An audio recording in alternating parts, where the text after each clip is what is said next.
버젓이 살아서 활동하고 있는 어느 날, 여러분 앞으로 갑자기 부고장이 전달되어서 그 부고장을 열어보니 그 부고장 안에는 본인상, 즉 여러분 자신이 사망했다는 황당한 소식이 담긴 내용이 전달되었다면 여러분은 어떠한 마음이 들겠습니까?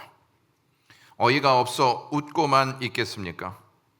이것은 그냥 넘길 수 없는 문제야 라고 생각하여 누가 이 황당한 소식을 전했는지 소재를 파악하고 왜 이러한 황당한 소식을 전했는지 알아보지 않겠습니까? 사실이 아닌 것을 사실처럼 유포하는 것은 분노할 수밖에 없습니다. 살아있는데 죽었다고 단정지어 알리는 것은 매우 불쾌하고 불손한 행위입니다. 반면에 죽었는데 자꾸 살았다고 주장하는 것 역시 황당한 일이 아닐 수 없습니다. 사실을 사실로 받아들이지 않는 것은 참으로 어리석은 일입니다.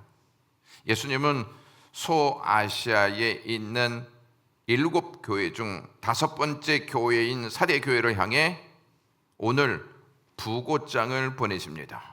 1절 말씀을 다 같이 읽겠습니다. 내가 내 행위를 아노니 내가 살아있다 하는 이름은 가졌으나 죽은 자로다.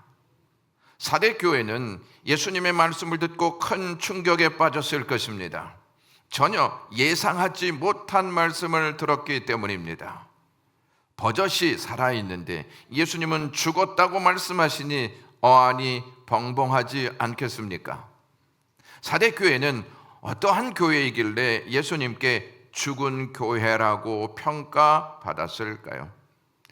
사대교회는 초대교회 중 아시아에서 가장 큰 예배당을 갖춘 교회라고 합니다. 그렇다면 복음을 듣지 못한 교회이기 때문에 그럴까요? 사대교회는 사도 바울이 세우고 사도 요한이 양육한 교회였습니다.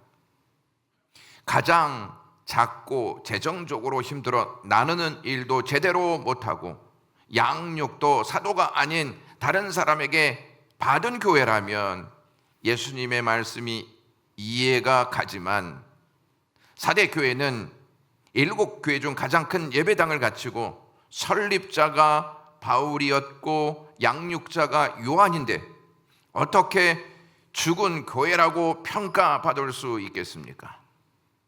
또한 사대교회는 다른 초대교회들과 달리 유대인 회당의 유대인들과 큰 충돌이 없었습니다. 그래서 로마인, 헬라인들도 사대교회의 성도들과 하나 되어서 함께 생활하기도 했습니다. 그 덕분에 사대교회는 평화를 누렸습니다. 그리고 사대교회는 그 옛날부터 도시 안에 있는 시냇물이 있었는데 이 시냇물을 황금천이라고 불릴 정도로 사금 함유량이 많았다고 합니다. 그래서 사대는 최대 금 생산지로 별명이 황금의 도시라 불렸습니다. 황금이 많이 났기 때문에 화려했고 부요한 도시였습니다. 인류 최초 금화를 만든 곳이 사대라고 합니다. 이와 같이 사대교회는 금수저와 같은 환경에 있었습니다. 부족한 것이 없고 모든 것이 갖추어진 교회가 사대교회였습니다. 따라서 사대교회는 사람들로부터 인정을 받았고 부러움의 대상이 되었습니다. 그러나 사대교회는 하나님께는 인정받지 못했습니다. 살았다는 이름은 가졌으나 죽은 자로다라고 평가받았기 때문입니다. 사대교회는 예수님의 말씀을 듣고 우리 교회가 인정받지 못하면 어느 교회가 인정받을 수 있겠는가라고 흥분을 감추지 못할 수도 있었을 것입니다. 예수님은 그들에게 부족한 상태라고 말하지 않고 죽은 상태라고 말씀하셨습니다.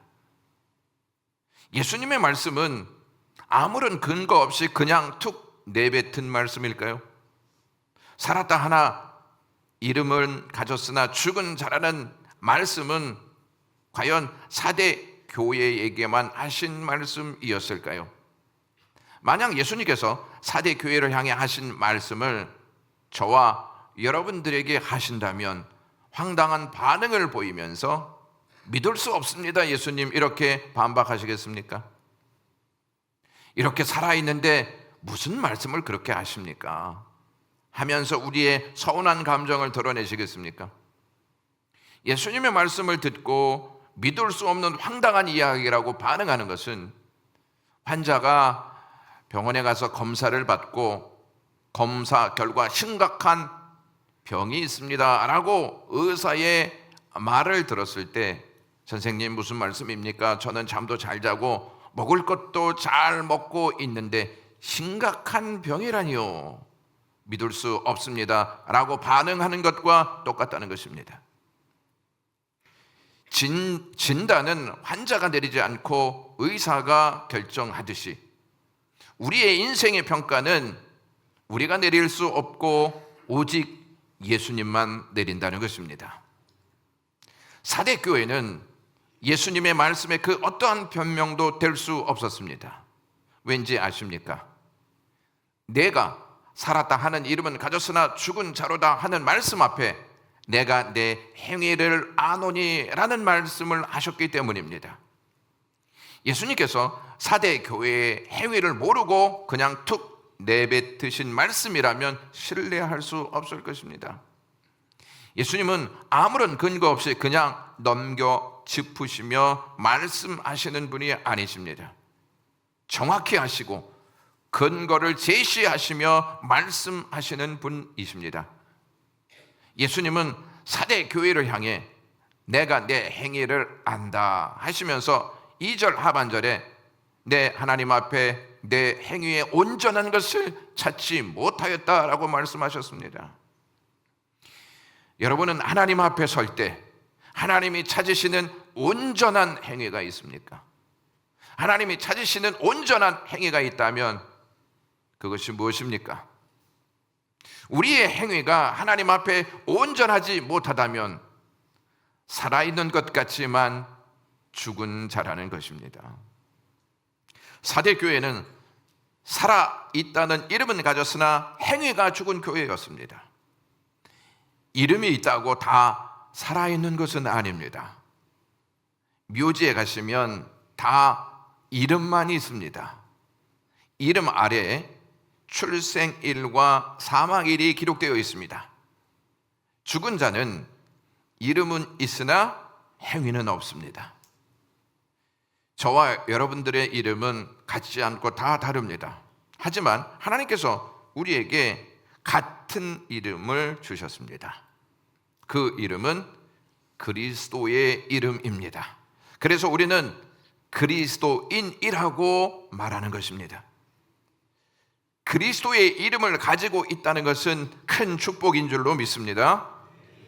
그리스도는 살아있는 이름이요, 능력 있는 이름이요, 행동하는 이름이기 때문입니다. 이름이 주어지는 것은 이름답게 살라고 주어지는 것입니다. 그리스도의 이름을 갖고 있는 저와 여러분은 이름에 걸맞는 온전한 행동을 해야 합니다. 이름을 다른 것으로 바꾸면 직분이라고 표현할 수 있습니다. 우리는 직분에 대한 의존도가 매우 높습니다. 직분이 있느냐 없느냐로 신앙의 척도와 가치를 부여하기도 하고 하나님과의 거리를 측정하는 기준으로 삼기도 합니다.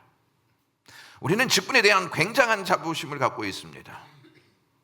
저는 직분을 결코 평가절하하지 않습니다.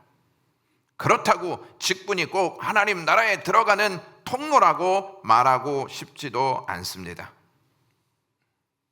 주님은 과연 우리가 생각하는 대로 직분에 따라 그 사람을 평가하실까요? 주님은 직분으로 그 사람을 평가하시지 않고 직분자답게, 그리스도인답게 하나님을 섬기고 생활하고 있는지를 보시고 평가하십니다. 따라서 우리는 직분보다 직분자답게 살고 있는지를 따져 보아야 합니다. 저는 4대 교회를 묵상하면서 목사라는 직분은 가지고 있지만 목사로서 과연 주님이 찾으시는 온전한 행위가 있는지 생각해 보았습니다. 여러분은 어떻습니까? 장로요, 안수집사요, 권사요, 집사요, 권찰요, 그리고 그리스도인이라는 직분을 가지고 있으면서 그에 따른 온전한 행위를 가지고 있냐는 것입니다. 온전한 행위가 없으면 예수님이 말씀하셨던 것처럼 죽은 자입니다. 예수님이 죽은 자로 여러분들을 여기신다면 여러분들은 괜찮겠습니까? 제가 지난주에 조화에 대해 언급한 바 그 내용이 있습니다. 조화는 생화보다 더 아름답고 화려할 수 있습니다. 살아있는 것처럼 보일 수도 있습니다. 그러나 조화는 생명이 없는 죽은 꽃입니다. 행위가 없는 삶은 죽었다 하는 증거가 아니겠습니까? 우리는 육신의 죽음을 매우 심각하게 여깁니다. 그래서 건강관리를 잘 해야 한다 하는 생각으로 열심히 건강보조식품도 먹고 열심히 운동도 하고 음식도 잘 조절해서 먹으려고 노력합니다. 그러나 하나님을 향한 믿음의 온전한 행위가 없는 것에 대해서는 심각하게 여기고 있냐는 것입니다. 심각하게 여긴다면 믿음의 행위가 죽지 않도록 몸부림치며 부지런히 주를 섬기며 살 것입니다. 여러분은 세상에 왜 이렇게 어둡고 부패한 상태가 되었다고 생각하십니까? 우리는 세상에 이렇게 된 것은 하나님의 무관심 때문이라고. 그래서 그 책임을 하나님께 돌립니다. 과연 그럴까요? 죄가 살고 하나님을 향한 우리의 믿음이 죽었기 때문이 아니겠습니까? 어쩌다가 좋은 조건을 가지고 있던 사대교회가 죽은 상태로 추락하게 된 것일까요? 사대교회가 그렇게 된 원인은 깨어있지 못한 상태였기 때문입니다. 예수님은 사대교회의 죽은 상태를 말씀하신 후에 2절에 이렇게 말씀하십니다. 현대인의 성경으로 읽어드리겠습니다. 그러므로 너는 깨어서 죽게 된 나머지 부분을 강하게 하라. 내 행위가 하나님 앞에서 온전하지 못하다라고 되어 있습니다. 예수님께서 이 말씀을 하셨을 때에 아마도 사대 교인들은 깜짝 놀랐을 것입니다. 왜냐하면 역사적으로 사대라고 하는 도시가 멸망할 때와 같았기 때문입니다. 사대가 역사적으로 멸망하게 된 재미있는 이야기가 있습니다. 사대는 고대의 리디아 왕국의 수도였습니다. 기게스 왕조의 5대 왕인 크로이소스 왕이 그 관자에 앉았을 때 당시의 상황은 편안한 분위기였습니다. 편안함을 추구하였던 이 나라에 페르시아의 고레스 왕이 침노하여 들어왔습니다. 사대는 큰 분지와 넓은 평원으로 이루어진 곳에 도시가 건설되었습니다. 해발 250m 높은 산으로 깎아지른 절벽 위에 자리 잡은 도시였습니다. 그 도시 안으로 들어갈 때는 좁은 입구를 통과해야만 했습니다. 이러한 곳에 페르시아 군이 14일간 포위를 하고 있었는데 입구를 찾지 못하여서 침략할 수가 없었습니다. 이런 철벽과도 같은 지형에 있었던 리디아 왕국은 안심했습니다. 리디아의 왕과 백성들은 싸움도 준비하지 않았습니다. 그들은 입구에만 군인들을 매복시켜 두고는 오히려 해이해져 가고 있었습니다. 그러던 어느 날 갑자기 사대 지역 언덕에서 무엇이 툭 떨어졌습니다. 성벽에서 경계 근무를 쓰고 있던 사병이 졸다가 투구를 절벽으로 떨어뜨렸던 것이었습니다. 이 병사는 적을 의식하지 못하고 오직 잃어버린 투구를 찾을 생각만으로 성벽 안으로 뚫린 비밀 통로를 통해서 투구를 가지고 올라갔습니다. 이것을 누가 보았냐면 페르시아 군인들이 보고 고레스 왕에게 알려주었습니다. 그날 밤에 정의 병사들을 이 통로를 통해 올려보내서 성문을 열었고, 성문이 열리자 그 안에 페르시아 군인들이 들어와서 이 사대를 침략했습니다. 작은 실수 하나가 전체를 무너뜨리는 교훈을 주고 있습니다. 이렇게 사대 교회도 교회를 지키는 파수꾼이 조는 상태에 있었습니다. 파수꾼이 조는 상태에 있기 때문에 그 틈을 타 어둠의 영들이 침략해 들어와 그 교회를 죽은 상태로 만든 것입니다. 솔로몬은 아가서 2장 15절 말씀에 보시면 포도원을 허는 작은 여우를 잡으라, 이렇게 말씀하는 내용이 있습니다. 포도원 울타리에 작은 구멍이 나 있었습니다. 이 구멍 안으로 작은 여우가 들어와서 이 포도원을 허는 것이었습니다. 여러분들에게 작은 구멍은 무엇입니까? 어둠의 세력은 작은 구멍을 통해 우리 안으로 들어와 우리의 신앙과 우리의 삶을 하려고 합니다. 작은 구멍을 방치하게 되면 결국 어두움의 세력에 의해 삶과 신앙을 내주고 말 것입니다. 다행히도 사대교회의 성도가 다 죽지는 않았습니다. 살아있는 성도들이 일부 남아 있었습니다. 예수님은 그들을 가르쳐 4절에 옷을 더럽히지 아니한 몇 명이라고 말씀합니다. 여기서 옷을 더럽힌다는 말은 이방적인 우상 숭배에 대한 그들의 태도를 의미합니다. 우상 숭배에 관심이 많았고 모종의 타협을 한다는 의미를 그들에게 알려주시기 위해서 이 말씀을 하고 있는 것입니다. 사대교회 교인들은 우상 숭배에 또 세속적인 것에 타협하면서 살았지만 몇 명의 그리스도인들은 타협하지 않았고 우상 숭배하지 않았고 정절을 지키면서 하나님 앞에 순결하게 살았다는 의미입니다. 그들은 다른 사람처럼 유혹을 받지 않아서 옷을 더럽히지 않았을까요?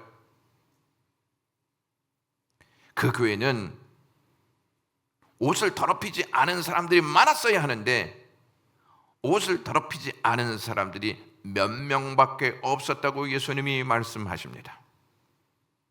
그들은 우리와 성향과 성품이 달라서 옷을 더럽히지 않았을까요? 그들은 우리와 다른 성향과 성품의 사람이 아닙니다. 우리와 똑같이 유혹을 받으면서 살았던 사람들이었습니다. 여러분들이 입고 있는 옷은 괜찮습니까? 깨끗하십니까? 아니면 더러운 옷을 계속 입으면서 살아가고 있습니까? 우리가 입고 있는 옷은 우리의 이미지를 바꾸는 능력입니다. 그래서 우리는 좋은 옷, 멋진 옷을 입으려고 합니다. 그러나 예수님께서 입혀주신 그 거룩한 옷은 어떠한 상태에 있습니까? 예수님은 옷을 더럽히지 않은 자들을 칭찬하시면서 그들은 흰 옷을 입고 나와 함께 다닐 것이다 라고 말씀하셨습니다. 사대교회의 교인들은 사대교회에 옷을 더럽히지 않은 자들 몇 명이 있다는 말씀에 자극을 받았을 것입니다. 그들은 죽은 상태에서 벗어나고 싶다는 강한 의지를 보였을 것입니다. 예수님은 사대교회가 죽은 상태로 머물러 있기를 원하시지 않고 살아있는 상태로 거듭나기를 바라셨습니다. 사대교회가 살아있는 상태로 거듭나기 위해서는 먼저 예수 그리스도가 누구인지를 잘 알고 있어야 합니다. 사도 요한이 사대 교회를 향해 말씀하고 계시는 분이 누구이신지를 1절에 이렇게 언급합니다. 하나님의 7영과 7별을 가지신 분이라고 말이죠.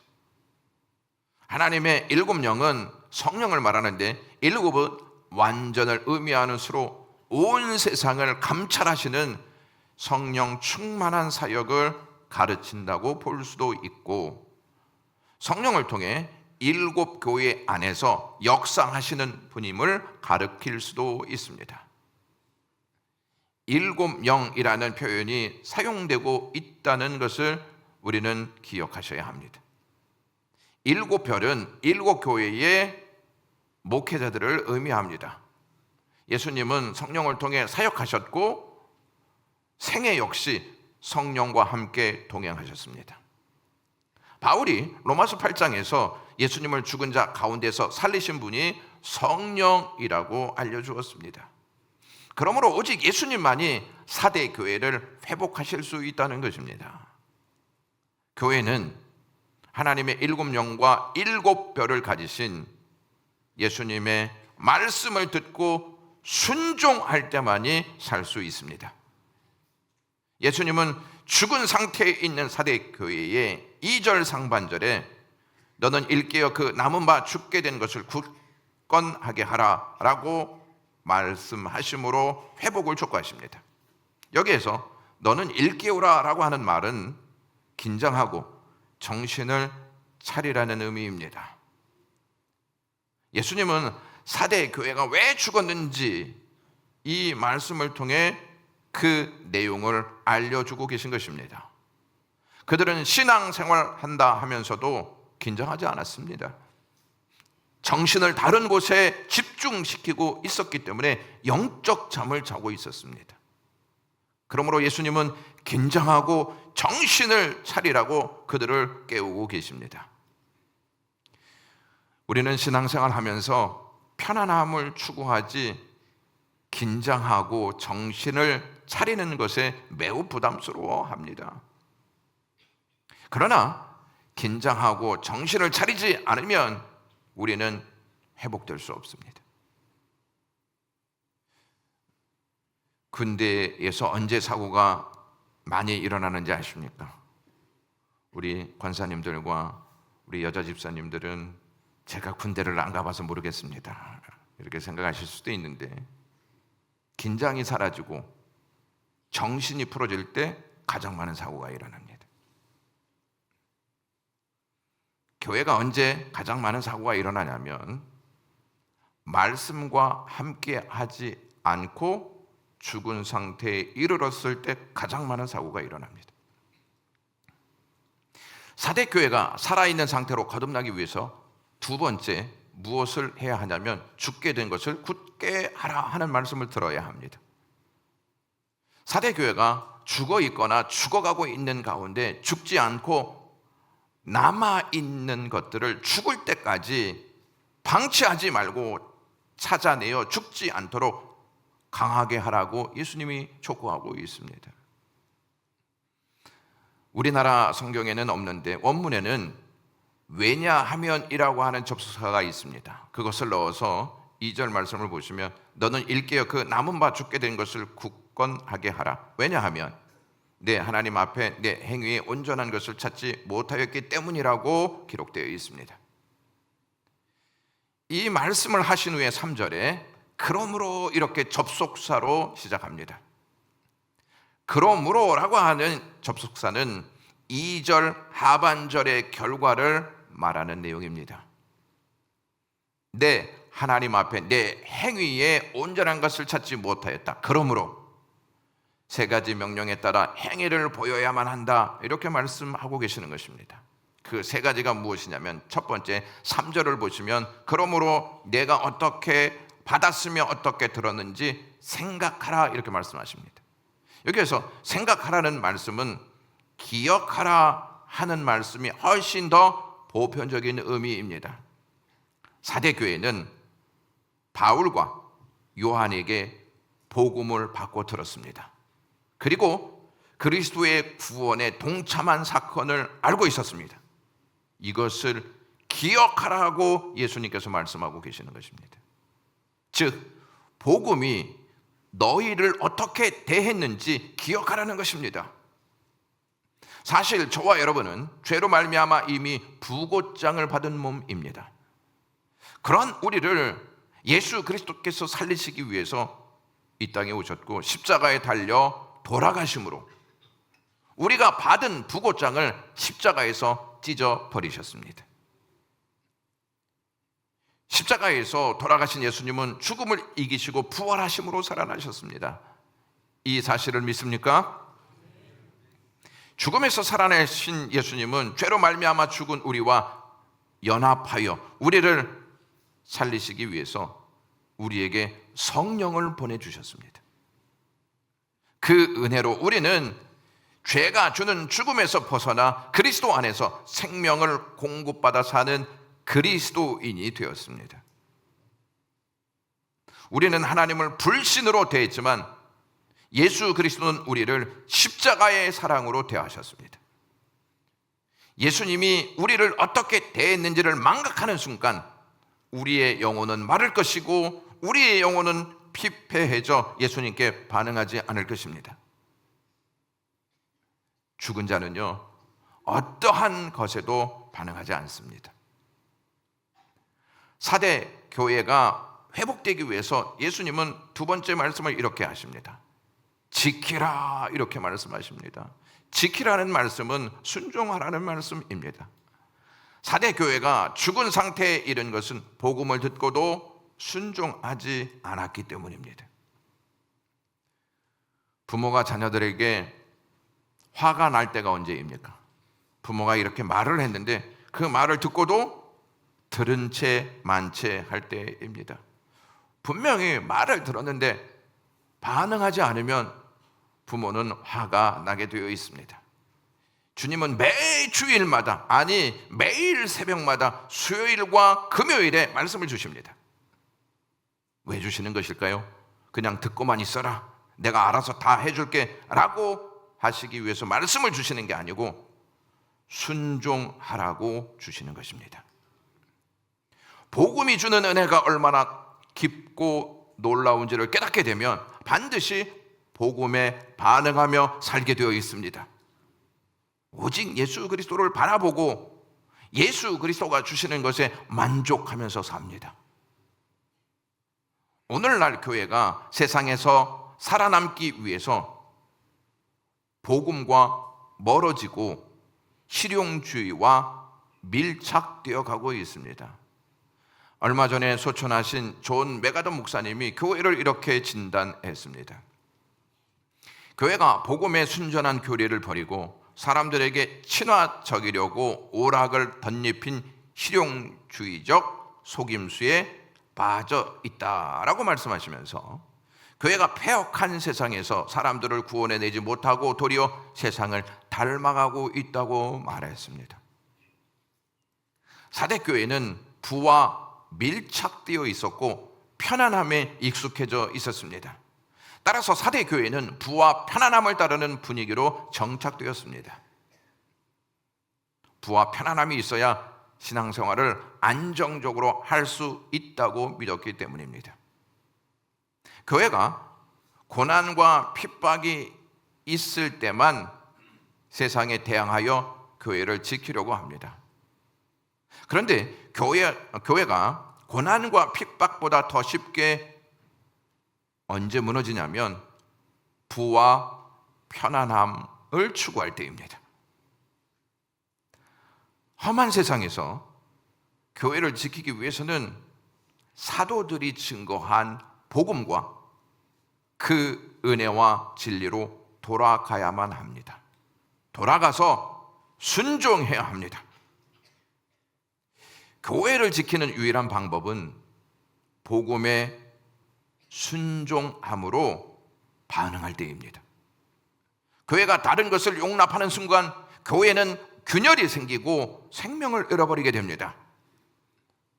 복음으로 그리스도의 구원에 동참한 사건을 기억하면 기억할수록 복음에 적극적으로 반응하게 되어 있습니다. 마지막으로 예수님께서 사대교회에 촉구하신 것은 그러므로 내가 어떻게 받았으며 어떻게 들었는지 생각하고 지켜 회개하라 라는 말씀입니다. 이 세 개의 동사는 서로 밀접한 관계를 갖고 있습니다. 예수님은 사대교회가 죽어있는 상태에 머물러 있기를 원하시지 아니하시고 살아있기를 바라시는 마음으로 사대교회를 향하여서 복음을 기억해야 한다, 복음에 적극적으로 순종해야 한다, 그동안 복음에 적극적으로 순종하지 못했다면 회개해야 살아날 수 있다고 말씀하고 있습니다. 예수님께서 7 교회 중에 2 교회만 빼고 모두 회개를 촉구하십니다. 2 교회는 서머나 교회와 필라델비아 교회입니다. 서머나 교회와 필라델비아 교회는 책망은 없었고 칭찬만 있었기 때문에 회개를 말씀하시지 않습니다. 나머지 5 교회는 모두 책망이 있었기 때문에 회개하라고 예수님이 촉구하십니다. 우리는 회개의 중요성을 잘 알고 있습니다. 그런데 회개에 간절함이 생기지 않아서 문제입니다. 회개의 간절함은 아무 때나 문득 생기지 않습니다. 말씀을 듣되 긴장하여 듣고 정신을 차리고 말씀을 들을 때 회개의 역사가 일어나는 줄로 믿습니다. 반면에 말씀을 긴장하여 듣지 않고 정신을 차리지 않고 말씀을 받을 때 회개의 역사는 일어나지 않습니다. 자신을 회개할 사람으로 여기지 않기 때문입니다. 한반도에 1907년에 평양에서 부흥의 역사가 일어났습니다. 평양 장대현 교회의 저녁 집회가 열렸습니다. 14일 저녁 집회 때 길선주 장로님이 회중 앞으로 나와서 자신의 죄를 공개적으로 통회하는 일이 있었습니다. 나는 아간과 같은 사람입니다. 나 때문에 하나님이 축복을 주실 수가 없습니다.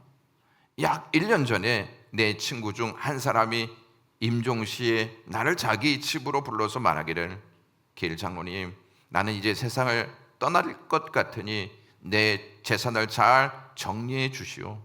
내 아내는 셈이 약하기 때문이요 라고 부탁했습니다. 나는 내가 잘 돌보아 줄 테니 염려하지 마시오 라고 대답했습니다. 그러나 미망인의 재산을 관리하다 나는 미화 100달러 상당의 금액을 사취했습니다. 나는 하나님의 일을 방해해 온 사람입니다. 내일 아침에 그 돈 전액을 미망인에게 돌려드리겠습니다 라고 회개했습니다. 길선주 장로님의 예기치 않은 고백을 통하여 많은 사람들이 마음을 열고 회개하기 시작했습니다. 무거웠던 시간들이, 방해하고 있었던 장벽들이 길선주 장로님의 회개를 통해서 무너지기 시작하였고 거룩한 하나님의 임재의 역사가 그 교회에 임하였습니다. 그 교회의 길선주 장로님의 이야기를 듣고 사람들은 회개하기 시작했습니다. 길선주 장로님의 회개가 마치 뇌간에 불을 붙인 것처럼 되었습니다. 그리하여 평양에서부터 강력한 성령의 역사와 통회의 역사가 시작되었습니다. 그곳에 참석했던 한 선교사님은 한국인들의 기도 소리가 마치 하늘 보호자를 향해 표효하는 것 같았다라고 증언했습니다. 이것이 한반도 부흥의 발판이 되었습니다. 예수님은 회복의 말씀을 하시고 복음을 기억하지 않고 복음에 순종하지 않고 복음에 합당한 자세로 회개하지 않는다면 어떠한 일이 있을지 3절에 이렇게 말씀하십니다. 다 같이 읽겠습니다. 만일 읽겠지 아니하면 내가 도둑같이 이르리니 어느 때에 내게 이르는지 내가 알지 못하리라 라고 경고하십니다. 무슨 말씀이냐면 너 회개하지 않으면 도둑같이 내가 와서 너를 심판하겠다라고 하는 말씀입니다. 바꾸어 말하면 너희가 회개하면 내가 너희에게 심판자로 오지 않을 것이다 라고 하는 말씀입니다. 회개는 심판을 오게 하지 않는 능력이 있습니다. 그래서 예수님은 회개하라고 촉구하고 계시는 것입니다. 살아있는데 죽었다고 하는 것도 황당한 일이지만 죽었는데 살아있다고 우기는 것도 황당한 일입니다. 더 나아가 예수님이 죽었다고 말씀하시는데 그 말씀을 인정하지 않고 살아있다고 착각하는 것은 더 황당한 일입니다. 예수님은 죽어있는 사대교회를 다시 회복시키시기 위해서 복음을 기억해라, 복음에 적극적으로 순종해라, 복음에 합당한 생활을 하지 못한 잘못을 회개하라고 촉구하고 있습니다. 이에 사대교회가 예수님의 말씀을 신뢰하고 따르면 죽은 자가 입는 옷이 아닌 산 자만이 입는 그리스도의 옷을 입게 될 것이고 생명책에서 그 이름이 지워지지 않을 것이다 라고 하는 말씀을 듣습니다. 영광의 모든 가족들은 그리스도의 옷을 입고 생명책에서 지워지지 않는 은총이 있기를 주님의 이름으로 간절히 축원합니다. 기도하겠습니다. 하나님, 영광교회가 죽어있는 교회가 아니라 살아있는 교회 되게 하시고 영광의 모든 직분자들이 죽어있는 자가 아니라 살아있는 자들 되게 하옵소서. 예수님의 이름으로 기도드리옵나이다. 아멘.